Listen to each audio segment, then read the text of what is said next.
Gaafa nama tokko jaallattu rabbumaaf jecha onnee qulqulluudhaan jaalladhu. Gaafati onnee qulqulluun nama jaallannaan namni sun sitti boone onneedhuma qulqulluudhaan jibbitaatillee.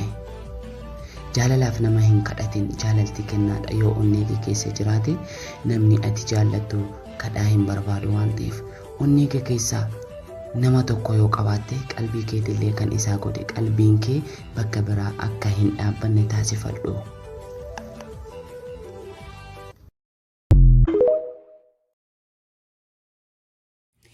Toleen nagaan fi araarri waaqayyoo siniif haa baay'atu. Loomiyyee yuutuubii jalatti warri argamtan warri biyya keessatii fi warri biyya ambaa keessa jirtan nagaan abbaa koo biraa daddabalee siniif haa baay'atu siniin jedha. Egaa nagaa keessanii anis nagaa koodha. Isaan eegame isaan gargaaramee arra ga'een jira. Sinis immoo akka isaan eegamtanii isaan gargaaramtanii arra geessan gooftaa koo biraa abdii guddaan qaba. Baga eegamtanii baga gargaaramtanii arra geessan siniin jechuu jaaladha.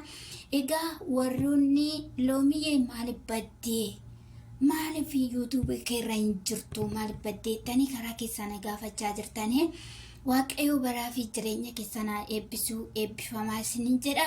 Egaa sababbiin badeef sinii qabadhee dhufeen jira.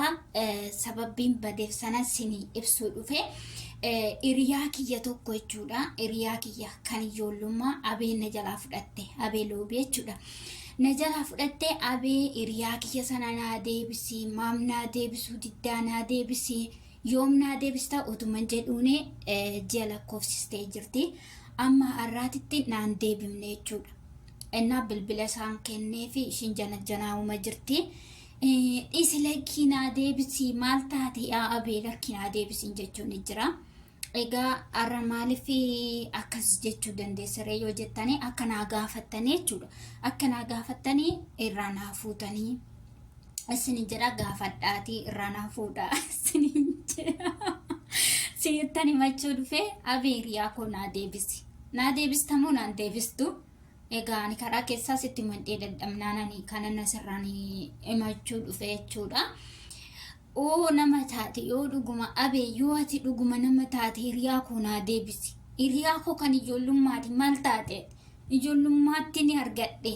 Naa deebisiisin jedha hiriyaa ijoollummaa koo nama marartii lakki naa deebisiisin jedha. Egaa dhuga galatoomaa isiniin jedha. Abeetti immoo jaarsummaa naa dhaqa akka itti naa dhaqaniin barbaada. Qalladaan jiru isuma dhugaatti isiniin jechuu jira jechuudha. Qalladaa jirti loomiin jettanii yaadinaadhaa isiniin jedha. Hiriyaa kiyya na jalaa fudhatte na jalaa mifatte erga ji'a lakkoofsistee jirti. Sin deebisa itti garuu naan deebifne. Abee naa deebistamoo naan deebistu. Naa deebisi laa.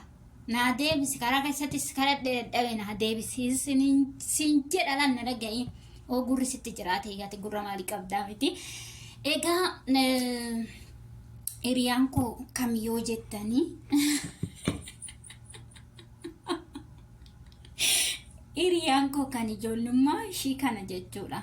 Ijoollummaattan argadhe. Innaa hiriyaa tiyya sana jechuudha. Ergan gaafa abeerratti biraankii dalageeti jechuudha. Abeerratti biraankii dalagee ka'eetanii bakka achumaan cicette chaarjerii fudhachuu diddee bakka achumarraa nafte. Asumaan immoo warri ogeessa isaa taatan asumaan natti maasini jedha warri ogeessa kanaa taatanii mana yaalaa geesseen jira. Mana yaalaa geessinaa inni dhukkubsataa naan jedhan. Baay'ee dhukkubsataa naan jedhanii nyaata nyaachuu dide.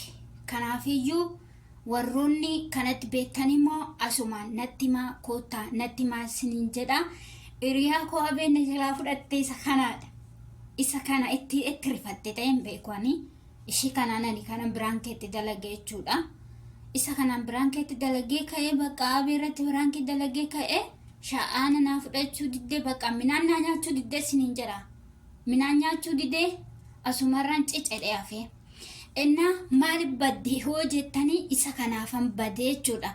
Akkumani biraankirree sinirratti hin dalagne asumaan minaan naa nyaachuu diddee asumarraan cicette jechuudha.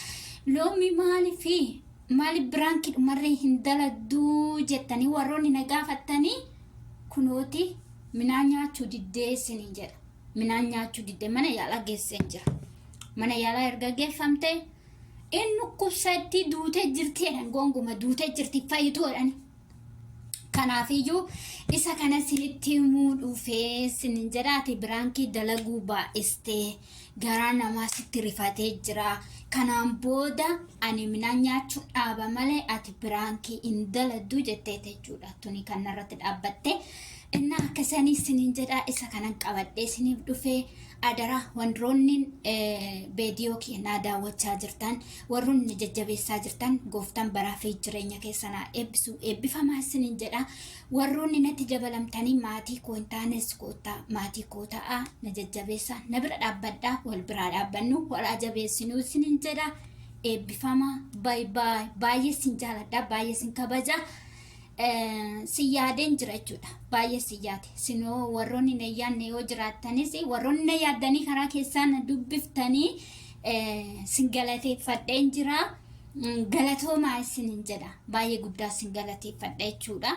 Egaa viidiyoo kee laayik sheer gochuudhaan namadii dhaabbadhaa isinin jedha. Eebbifamaa waaqayyo sinaa eebbisu.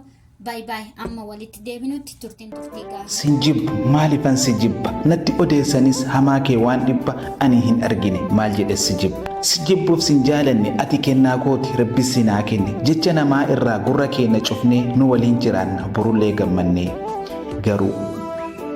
garuu waan jaalala miidhaa sirritti eeggadhu sijibbuunis jira akka si jaaladhu waan jaalala miidhaa irraa naa fagaadhu biqiltuu jaalalaa bishaan obaafadhu. Namni si jaalatu waa hundaa olitti baay'ee si abdata qabeenyaa olitti ati amanamiif jaalala keessatti yoomuu si jaalata